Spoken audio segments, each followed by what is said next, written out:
নারীর ক্ষমতায়নই উন্নয়নের নির্দেশক।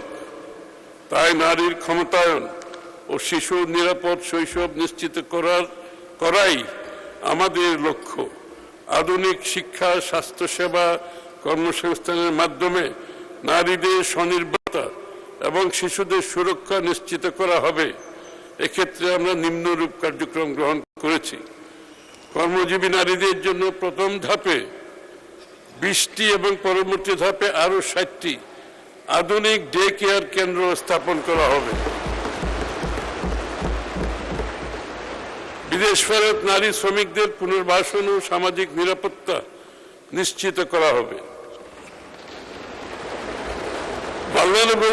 ভালনারেবল ওমেন বেনিফিট কর্মসূচির আওতায় 10,40,000 নারীকে মাসিক 30 কেজি চাল দেওয়া হচ্ছে।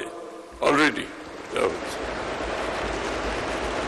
10,40,000 নারীকে। হ্যাঁ, নারী ও শিশু নির্যাতন প্রতিরোধে দ্রুত ব্যবস্থা গ্রহণের জন্য কুইক রেসপন্স টিম অধিকতর শক্তিশালী করা হচ্ছে।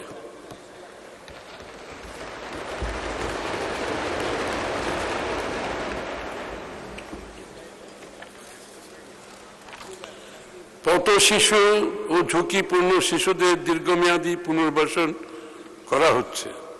ঝুঁকিতে থাকা সুবিধাবঞ্চিত ও বিপন্ন শিশুদের সুরক্ষায় বর্তমানে দেশের 17টি জেলায় 33টি সমন্বিত শিশু পুনর্বাসন কেন্দ্র পরিচালিত হচ্ছে। নারী ও শিশু উন্নয়ন খাতে মহিলা ও শিশু